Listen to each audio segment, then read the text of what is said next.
When there were just 1 billion people, that was around 1804, this planet was able to tolerate a lot of abuse and various forms of pollution, including fouling of rivers and lakes, putting toxic gases into the air, and dumping materials into the ground.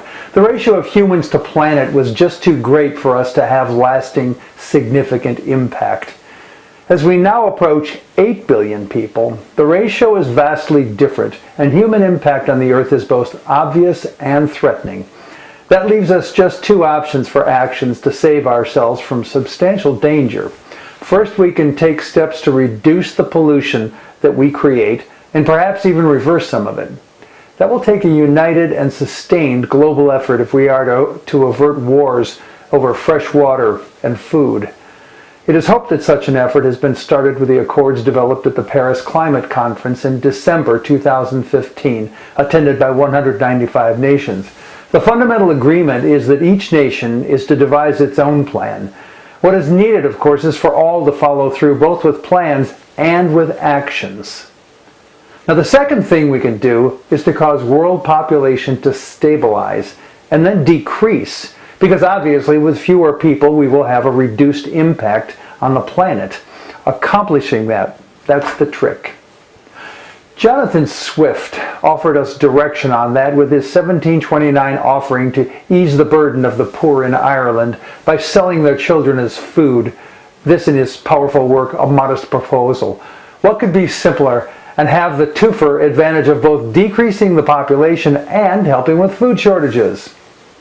With that clear and compelling logic in mind, I suggest that we are already on a similar journey and offer these examples. Roughly half of all deaths in America can be attributed to lifestyle choices like smoking, improper eating, and lack of physical exercise.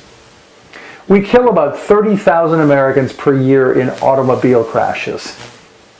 Every year we commit about 13,000 gun homicides, about 36 total gun deaths per day. That number doesn't include suicides, which happen at the rate of about 55 per day by firearm and 117 per day total. Every day, 22 American military veterans commit suicide. Let's face the facts. We stubbornly refuse to change our lifestyle habits, and that's good because that helps to solve our population problem. Interestingly, there are now more homicides by firearms each year than deaths due to car crashes. Part of that is due to the safety systems now built into our cars, like seat belts, airbags, ABS brakes, traction control, and newer features like frontal crash protection. There is even some brainiac's invention of a system to keep your car in its lane, even when you're distracted by texting something that's so important that it can't wait for you to stop the car. Unfortunately, all of those automobile safety features run counter to our desired reduction in the population, so some serious concern should be given to abandoning all of them and bringing back the days when holiday weekends were marked by tallying the hundreds of fatal car crashes across the nation. For the gun part of this issue, it's time to stop pretending that background checks, fingerprint ID, and trigger locks are good things. It's time for our nation to return to both open and concealed carry, with all adult citizens being required to carry a loaded gun. That will bring us back to the days of the Old West, and we will be able to settle our differences both quickly and help to reduce overpopulation and pollution at the same time. As for the suicides of military veterans, we may have to become better at this, as there are roughly 21.8 million vets in America, so the 22 suicides per day probably won't have sufficient impact to make a dent on our overpopulation problem. Perhaps we can entirely eliminate PTSD treatment for returning vets, and also string out medical attention for war-related injuries even longer. Finally, and perhaps obviously, it's time to end our mania over disease treatment and prevention. Infectious diseases have the same potential today to solve a great many of our population challenges as they did during the bubonic plague of medieval Europe and the influenza epidemic of the early 20th century. Sadly, we have recently taken a step in a counterproductive direction.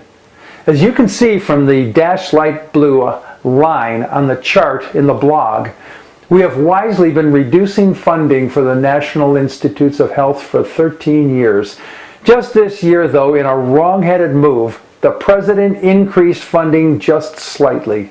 That will have the long-term effect of increasing our population and pollution problems. What could he have been thinking? Clearly, there are things we can do to increase our death rate and achieve our goals. All we need is our national gift for innovation and the courage to rededicate ourselves to continue on our path. I'm Jack Altshuler.